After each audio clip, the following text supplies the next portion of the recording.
machine is on the march again.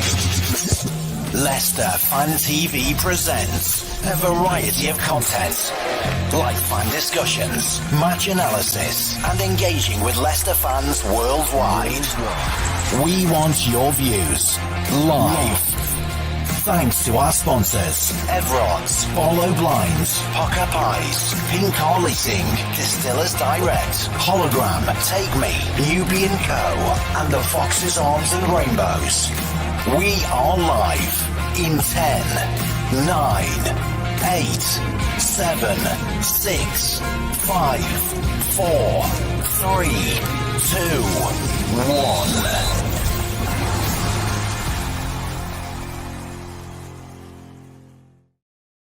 Hello and welcome back to Leicester Fan TV. We have just witnessed a loss in the FA Cup quarter-final against Chelsea. Get your comments in, get your views in, get your likes in. Let us know what you thought to the game today. Obviously, we went down. They had a penalty. They missed the penalty. Sterling didn't have a great game. A lot of negativity in their crowd about Sterling and Pochettino, keeping him on the pitch. And then obviously we got back in the game thanks to an own goal and also thanks to a great goal by Mavididi. Red card for Leicester, which didn't help us. Obviously the penalty was given at first and a yellow card to Callum Doyle. But then after VAR, they said it was outside of the box because of the double jeopardy rule. Obviously the free kick was given and the red card was given. So we'll talk about that. Obviously some people probably don't explain it, but don't understand the rule. But yeah, most importantly, we conceded late on. It wasn't a surprise to me. Let me know if it was a surprise to you. But yeah, this is obviously your Chelsea versus Leicester match reaction, and it is live. So get your comments in. I'll get them up on screen. And if you want to come and have a chat with us, click this link. You can jump on and let me know what you thought to the game. So guys, what did everyone think? Well, we've got some comments in already. So we'll bring them up on screen. Again, by the way, if you click this link, you can jump in. You can have your say on the match. Danny says, gave it a good go, but we've got more important things to focus on. Super Foxes said, sending off changed everything. Carl Thomas said, Thompson, said, hello, mate. If we kept 11, we'd have done them. Well, does anybody agree with Carl there? If we kept 11 men, if we hadn't have had the red card, would we have won the game? You let me know in the comments. Let me know if you think we would have won if we had 11 men for the whole game. Obviously, Doyle got sent off in the 72nd minute. So that's over 20 minutes. And if you include added time, that's over 20 minutes of playing with 10 men. It's one of them with Doyle. Whether it was a good decision or a bad decision, I don't know. Obviously, he just took one for the team, it looked like. Again, let's just talk about the double jeopardy rule a little bit. So if anyone doesn't know, there is something called the double jeopardy rule where if a penalty is given, they try to not send off the man who committed the foul because it's a double jeopardy.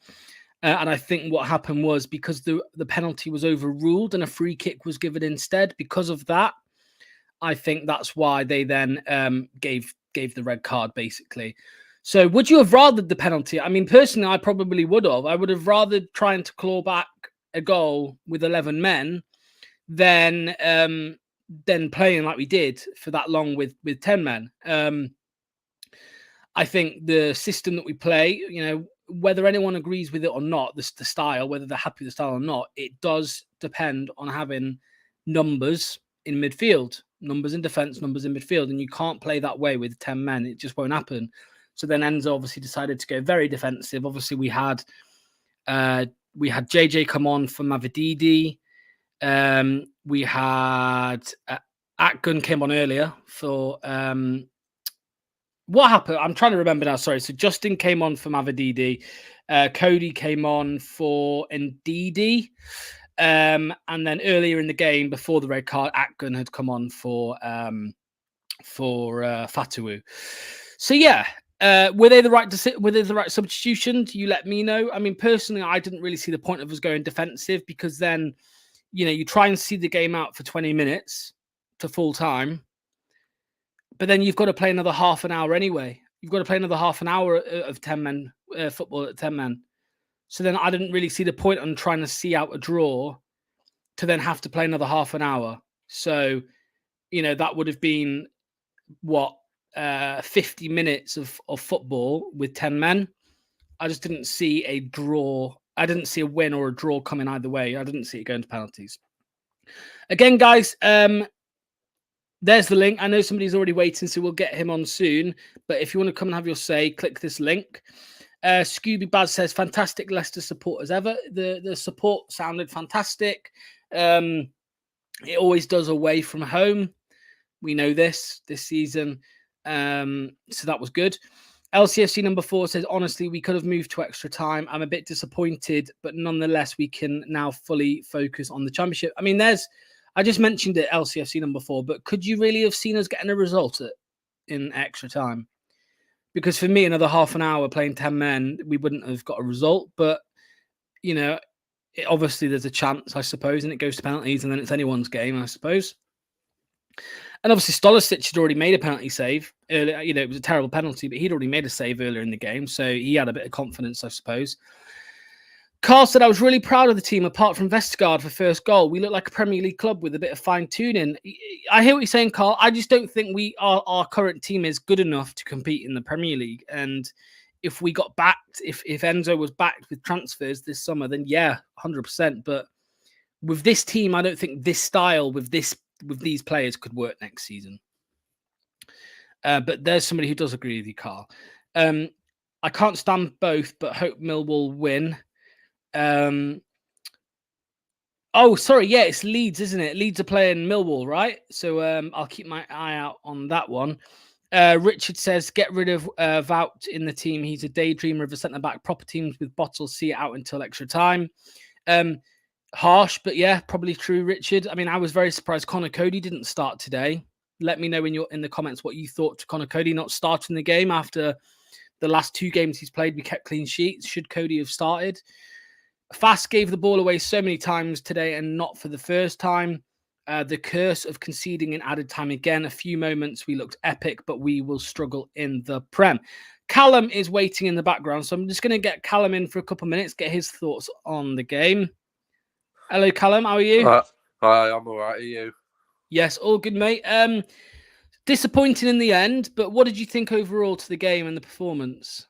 I think today was a good match, but obviously considering the last minute again and Wout Fast being like passing it around, passing it silly, passing it back to like God knows.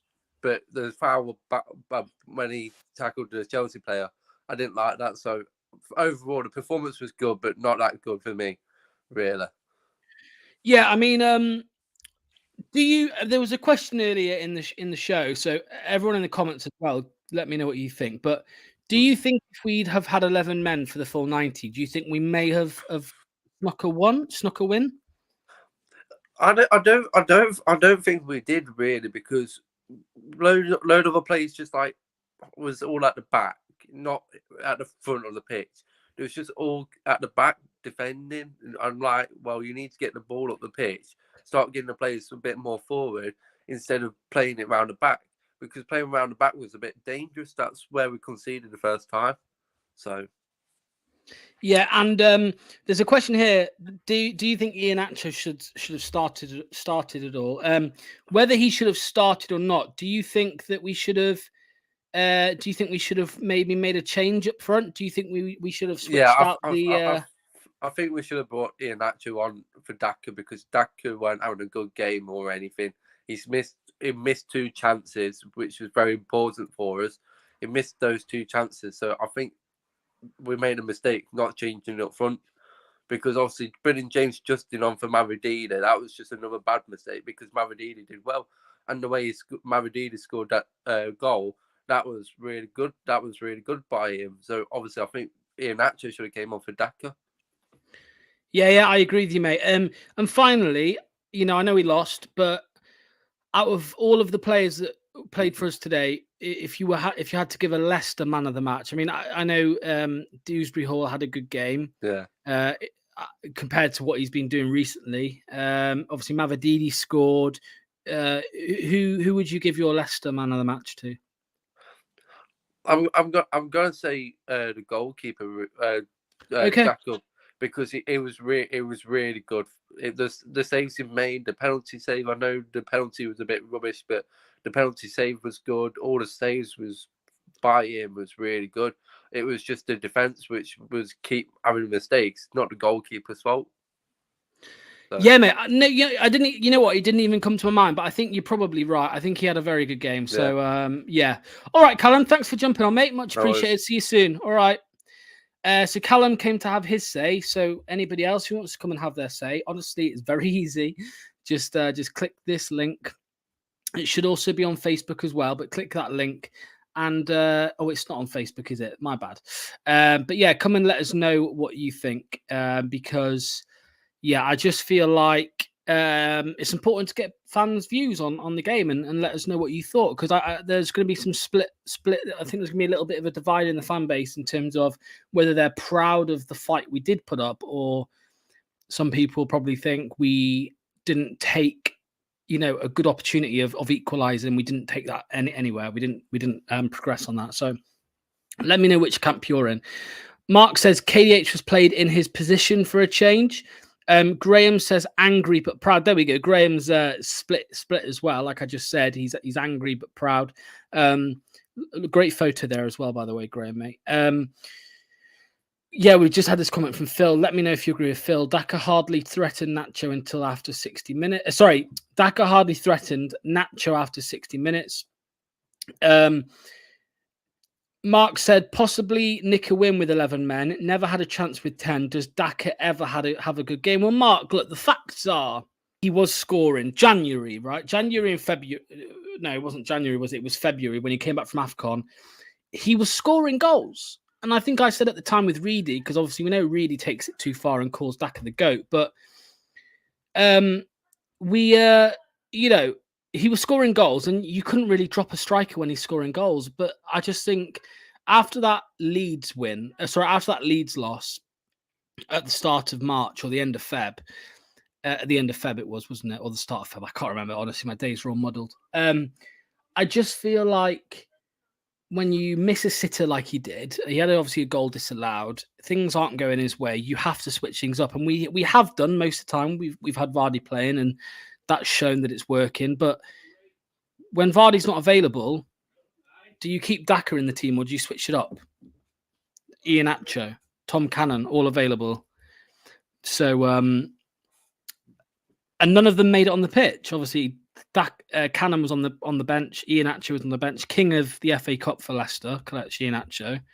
Scores a lot of goals in the FA Cup for Leicester, but didn't get a look in. Not at all. Daka needs 3 chances to score one. You don't get that many chances in the Prem. Very good point, Mark. Obviously, Vardy only needs 1 or 2. Callum's here again. Thanks for letting me on to get my views. Let's move on to Bristol and get the 3 points and focus on the Championship. Very well said, Callum. I think that's the right mentality to have. Dawn is here, as always. Hi, Dawn. Much appreciated. Hi, Locks. Disappointed. Yeah, I understand, Dawn.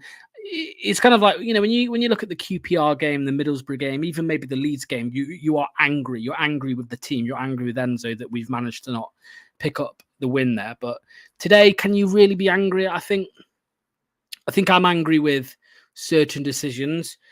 Even before the red card, we decided to go defensive. I think the red card was on the 72nd minute. It was the 68th minute where we made the change of we did not the change as such, but we just seemed to kind of stop looking for output, getting a bit tighter, not really creating anything, sitting back deeper and kind of just trying to see it out. And we've seen that many times this season where we kind of just score one and then we kind of sit back. Like the Ipswich games, the Cov games, we kind of retreat even though we've just scored. And I think that's really wrong. I think you need to try and use momentum in football like every other club does. Chelsea, Ipswich, Coventry, for example, Leeds, they all use momentum. Southampton even use momentum sometimes when they're coming from behind. Whereas whenever we come from behind, we seem to kind of get on level terms and then stop. And then we kind of end up losing the game. So it's very, very annoying, very disappointing. And I think we could have won the game today, but the red card didn't help, obviously. So I'm watching Leeds need more punishment. Yeah, Graham, tell me about it. Sorry about that while I had a drink. Yeah, if Leeds go and win, then obviously we go second place. The first time we've been second since October, September. So that's not good. I'm sure the squad will be looking at the table later on and seeing that they're no longer top of the league. Wasn't a red card, Dawn? Disagree completely, unfortunately. And the reason I disagree is it's just the rule, unfortunately. I just think that what basically the rule is, it's called double jeopardy. I spoke about it earlier on, so I'll just go over it one more time for anyone that missed. Double jeopardy is basically where if a penalty is given and it's because of a last man foul or something like that, they try to not send the committer of the foul off. They try to keep him on the pitch, because then if you send him off and they've got a penalty, then it's a double jeopardy. Whereas so that's why he was only given a yellow first, Callum Dwyer, because it was a penalty. But then the penalty's overturned. So then they can give the red card because there's no longer a double jeopardy. It's a free kick and a red card. Whereas before it was a yellow card and a penalty, if that makes sense. It was a last man. It was last man. You know what I mean? If he hadn't have made the foul, Chelsea probably, not 100%, but probably would have gone and scored. But I think now looking back, we probably would have rathered them score, and we didn't take we would rather take the penalty basically than the red card. I think I would have. Disappointed, but glad that we can just go for the championship now. I'd play Cannon over Daka. Cannon needs a chance to gain his confidence, never given a chance. Yeah, I think Cannon's played a couple of games back in January. Played in the FA Cup against Millwall. I think he scored 2. I think he scored in another game in the league, Swansea maybe. I can't remember who it was. And then he kind of just seems to have just disappeared. And we've seen it before from Enzo. Madividua, or Wanya Marçal for other people. You might know him by that name. He scored against Cardiff like second and third game of the season, and then he just disappeared from the squad. Why? I don't know, but he did. And he played against Bournemouth recently and had a good game. But now he can't get anywhere near the squad again. It's strange. Some strange decisions from Enzo. Let me put it that way. So, yeah. Obviously, we spoke to Callum about his man of the match. Personally, my man of the match for Leicester was probably Dewsbury Hall. I think he had a better game in comparison to recent games. Some might say he might have just put himself in the shop window again, playing against a big team. I mean, we've seen it before from players, seem to up their game against better opposition. Yeah, I don't want to be harsh, but that's how it felt to me. So, but yeah, he was definitely the best performer, I'd say. Obviously, you've got Mavididi with the goal as well. Disassi, Chelsea centre-back, he could have been our man of the match, I suppose. Great finish that was. But yeah, it's another loss for Leicester, by the way, guys. That is however many losses in the last 5 games. I'm just going to try and bring up a screenshot here. So if I just try and bring this up, and hopefully we can all see this. So let's start here. Let me try and bring this up on screen for everyone. So if I press that, and that. So here's our results, guys, recently. So if I just go back as far as that 5-0, because that's then things were looking good. I think we can all admit it was good days, and that wasn't long ago. It was the 3rd of February, it was about 6 weeks ago, right? We just beat Stoke 5-0, and things couldn't have looked better. We were probably 15 points clear at the top of the championship at that point, maybe. We then went to Watford. Decent performance, 2-1 win. We then had Sheffield Wednesday at home, 2-0 win. And things are looking good still, right? And then obviously what happens then is we go and lose to Middlesbrough. And I think there was a lot of talk at the time because it was like, oh, we've got Middlesbrough and Leeds up next. And, they're the 2 teams we lost to earlier in the season. But then we obviously went and fumbled it. We went 2-0 down, I think, to Middlesbrough, got one back, finished 2-1. Leeds, obviously, we know what happened there. Should have won the game. Should have, could have, didn't. 1-0 up for 79 minutes, I think. Lost 3-1. We then had the cup game. Promising result, 1-0 against Bournemouth. Both sides had rested players, but we came out on top. And then the poor results continued, obviously. We lost 2-1 to QPR again, going 2-0 down against QPR. It's just not on, really. It's not good enough. Obviously, we pick up a win against Sunderland.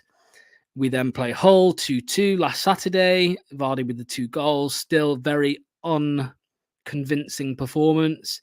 And then that takes us today, which we've just discussed, 4-2. So that means that we have won 2 games in the last 10? 1, 2, 3, 4, 5, 6, 7, 8, 9, 10.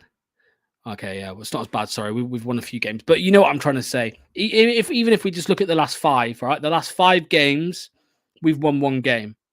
Or the last 6 games, we've won 1 game.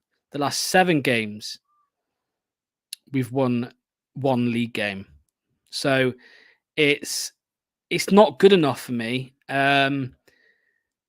You know, people would have written off the FA Cup, but look, we can speak about dreaming. Leicester fans, have the right to dream after our history, but no one really thought we would win the FA Cup. So I'm not really bothered too much. I think it's more the manner of the defeat, the fact that we got ourselves back into a good position and then we didn't build upon it in any way. We looked worse, if anything, when we scored the equaliser, and that's before the red card even came into play. But yeah, let's see some of the comments. I said that this game could make or break us as our form has not been good enough. Even performances have been below where they should be. When will we be able to produce that winning mentality? It's time for Enzo to mix things up. It's not all about possession, quick attack, some counter, etc. Keep your opposition guessing. We're so predictable. Yeah, Mark, we know Enzo isn't going to switch it up though. So what can you do? In which Enzo has been banging on about. What do you mean, Scott? Sorry, mate. Oh, sorry, about winning mentality. Yeah, he has been talking about that, but we don't seem to have it, unfortunately. We seem to have the same mentality we did in the 2 seasons we bottled top 4. Am I wrong? Both those seasons, which were 2019-2020 and 2020-2021, both seasons spent more time in the top 4 than any other club. Fall apart second half of the season. Done. And I think you can probably make excuses for the first of those seasons, the 1920 season, because you could probably say, well, we had COVID and it was a disruptive season. We didn't play for however long, 6 weeks, was it? 8 weeks. And then we had to just come back and try and get on with things, and we struggled, and you can make excuses for that one. But the one after that, 2020, 2021, we have no excuses for that. We were in the top 4 for so long and we just folded. We folded in half. I was going to use harsher words there, expletives, but I won't. But it seems to be the same right now, personally. We need to get used to it. Enzo way. If you're talking about the lack of adaptability, the lack of change, the lack of mixing it up, then yeah, that is the Enzo way, unfortunately. Mark Gatwood says, as all Brighton said, after the last 10 years, Leicester fans have as the right to dream big. Time for Top to put his foot down. What do you mean by that, Mark? Like, I'm just curious, mate. Let me know what you mean by put his foot down. What are you suggesting? Ian Atcher must be annoyed with such a lack of game time and Patson Daka playing the full 90. Yeah, I agree, Ollie. I mean, I suppose Ian Atcher is gone in the summer, so maybe that's why Enzo seems to have just forgotten that he exists. But he's the king of the FA Cup for Leicester. He scored so many goals in the last couple of years for us in the FA Cup, so why not put him in? Needs to sort discipline out. Daft yellow from Mavadidi and Doyle's red. Yeah, again, I just think with the Doyle one, I just think he took one for the team. But I hear what you're saying. We have a better chance if we didn't get sent off. Dawn, yes, you are. You are talking about the Enzo way. Yeah. My question now to everyone: we've got 2 weeks, or just under 2 weeks. Is our next game against Bristol City this Saturday? Let's have a quick look here. Bristol City is in 11 days. That's a Friday. Of course it is. Friday, 8 o'clock, 12:30 kickoff. Oh, it's a Good Friday, isn't it? Okay. Will it be a Good Friday for Leicester City? Will it be a Good Friday? I don't know, man. I don't know. So we have 11 days until the next game. What do you think Enzo should do? because personally, I can't see any changes being made in terms of the way we play. So that's crossed off. I can't see him making changes to the starting 11, and I'm talking about the players that probably do deserve a drop. And unfortunately, one of them is Fatawu, in my opinion. I love Fatawu. I think he's exciting. I think he's the most exciting winger we've had since Lookman and Riyad Mahrez, probably. The most exciting one, but he's not been good enough, in my opinion. Vestergaard and Fass will start. You know, whether you agree with that or not, I know a lot of people will agree that they deserve to start, but where's Connor Cody in all of this? 2 games recently, 2 clean sheets. You know, some would even argue that Jakub Stolisic should start ahead of Mads Hermansen. Some would argue that. I'm up for the debate. I still think Mads probably should start, but I'm up for the debate. I think it's not a bad shout. So what do we do? You know, what do we actually do? And I honestly don't have the answer, because this is the thing. When people slate managers for poor performances or poor decisions, the question thrown back is, well, what shall we do? What's your thoughts on what we do? What's your idea? And I don't have an idea. I just think we need to find different ways to win games, because at the minute we have one way to win games. And when that's found out or when that's countered, we struggle. And we have to rely on a bit of luck or a penalty, unfortunately. So what do we do? Let me know in the comments before we end on what you think we need to do in games to win games, because at the minute I'm struggling to think of ideas. Dawn says play Cody, drop Fass. Again, I hear what you're saying, Dawn. The only problem is that Cody's better in the middle and Fass is obviously that on the right side of the defense. So, you know, what do we drop Vestergaard, or do we play Vestergaard out on the Y? You know what I mean? Like, what do we do? It's so hard. Mark says Top's money infrastructure. He's the man that makes the tough decisions, start placing targets, needs a bit of pressure on to make the manager work for his cash. It's interesting. Well, one thing we know, mate, is that it's too late to bring anyone in. That ship has sailed, whether it was due to financial fair play or not. This is probably very naive of me, but like in my head, I'm thinking in January, if Enzo really needed a player like Stefani Sensi, in my head, I'm thinking just breach FFP. I know that sounds very naive, but breach it, break FFP to bring in a player that we desperately need this season, and then take the -6 points or the -3 points next season. Like, we need to get promoted as a priority. If we get promoted and we're lumped, and look, we've broken it anyway, right? We've breached FFP anyway. So why didn't we just sign?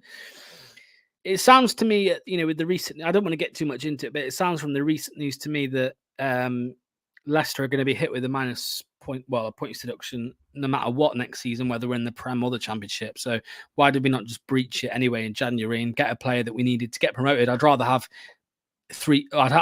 a deduction next season in the Premier League than a deduction next season in the Championship, right? I think everyone would. So not Dawn here, but son-in-law. I don't know what you're saying, mate. Sorry. Isn't that what? Yeah, I don't know. Anyway, but yeah, it's tough. Enzo has now got to work for his money, but I've been saying that for the last 4 weeks, and so far, besides a win against Bournemouth and a win against Sunderland, he hasn't really proven that he, you know, has anybody seen any evidence that Enzo's willing to adapt to suit the needs of the team, to push things this season, to push the performances? I don't know. Flores points issued this week. Well, I'd be surprised if they get it this season, Phil. I think they'll get it next season. I think it would be very harsh to give a points deduction halfway through a season. But it could happen. Imagine it happened to us. Then we would be in the shit. But anyway, final question to you all. Can you just, everyone who's watching, just put in the chat. Everyone who's watching, just put in the chat. Who is your man of the match? That's all I want to know. Who was your man of the match today? The Leicester man of the match. We heard Callum. Callum said it was Jakub Stolisic. I'm going to go Kiernan Dewsbury Hall personally. I don't think anyone was outstanding, but let me know who your man of the match was, please. And we will bring them up on screen. But yeah, we've got a lot to work on in the next 10 days. Chips has said KDH. PFW has said KDH. Philip Upton said Jacko, main man. You on about Jackson for Chelsea? Are you a Chelsea fan, Philip? Maybe a Chelsea fan, Philip? Leicester man of the match, Philip. This is a Leicester channel. Come on, man. Players are getting away with this. It's not all down to the manager. It's not Richard, but then don't you think it's down to the manager to take it to drop those players? And he doesn't do it. He doesn't drop his favourites. He doesn't drop Kiernan Dewsbury Hall. He doesn't drop Mavididi. He doesn't drop Fass. He doesn't drop Vestergaard. He doesn't drop others. Even Fatawi. He doesn't drop Fatawi. He has his favourites. He'll happily drop Cannon. Even if he scored a goal today, let's say, he would have dropped him for the next game. So he's happy to drop them players, but he won't drop the ones that are putting in the dodgy performances. So that is on the manager. I say this all the time. Yes, it's like, for example, with Daka, when Daka it's Daka's job to score goals. And if Daka isn't doing his job, it's down to Enzo to do his job, which is to drop Daka. And if Enzo isn't doing his job, it's down to the director of football, John Rudkin, to do his job and sack or whatever, or do whatever with Enzo. And it's why we didn't see, last season, for example, if we're talking about the chain again, it was down to the players on the pitch to do the job. They didn't do it. Then it was down to the Brendan Rodgers to sort out what was happening on the pitch. That didn't happen. Then it was down to Rudkin to sack Rodgers. That didn't happen. And if Rudkin isn't doing his job, it's down to Top to sack Rudkin. That never happens. So what are we meant to bloody do? It's a vicious cycle. Chowdhury's terrible. KDH and Mavididi Thunderbolt, but KDH overall. Jakovic, the keeper. Yeah, Phil. That's your man of the match. Makes sense, mate. Fox's fan since 1976. Philip, I have never seen you on this channel, Philip Upton, mate. I have never seen you on this channel, mate, but it's good to have you here. So let me tell you something, Philip. As I will tell everyone, there's 170 people watching. I will tell you all the same. If you just scroll down on YouTube, you will see it says subscribed or subscribe. It either says subscribe or subscribed. If it says subscribe and you haven't done it already, click the subscribe button. And you will then, if you hit the bell button as well, you'll be notified whenever we're live. And there are also 166 people watching. If you just hit the like button, as simple as that, if you hit the like button as well, it really helps the channel out. It's all free. You never have to pay for anything that we do. It's just free content. And if you don't like it, turn off. If you like it, drop us a like. So don't ask for much. Yeah, Mark, Rudkin needs to go. Yeah, I'm not going to get into the Rudkin debate. It's not the time or day. We'll talk about it. I'll talk about it on Philip Holloway, comment on this show. Nice. Well, I do a show every Thursday, Philip. I do a show every Thursday at about 6:30, so come and join us. But yeah, that's pretty much it, guys. Don't want to talk about Rudkin because we'll talk about that another time. I think the end of the season is probably the right time to speak about Rudkin. But at the end of the day, we lost today. We're out of the FA Cup. Not the end of the world, but we now focus on the Championship. Leeds are probably winning already. I don't know. But if Leeds do win today, they go top, and then we're second with a game in hand. So can we claw that back against Bristol City in 2 weeks' time? Phil will be live tomorrow night at 7:30 or 7. I can't remember which one. Sorry, I think it's 7:30. He'll be chatting about the game today. I'll be back on Thursday talking about all sorts because we haven't got a game. So I'll be talking about everything. Maybe we'll talk about Rudkin there. And that's it, guys. So thanks, everyone, for watching. Much appreciated. Hit the like button, hit subscribe. Do us a massive favour. And as always, stay positive. Come on, you Foxes. Thanks for watching Leicester Fan TV. Thanks to our sponsors, Everodds, Barlow Blinds, Booker Pies, Pink Car Leasing, Distillers Direct, Hologram, Take Me, Nubian Cow, The Foxes Arms and Rainbows. Run by the fans, for the fans. Follow us on socials at Leicester Fan TV and visit Leicester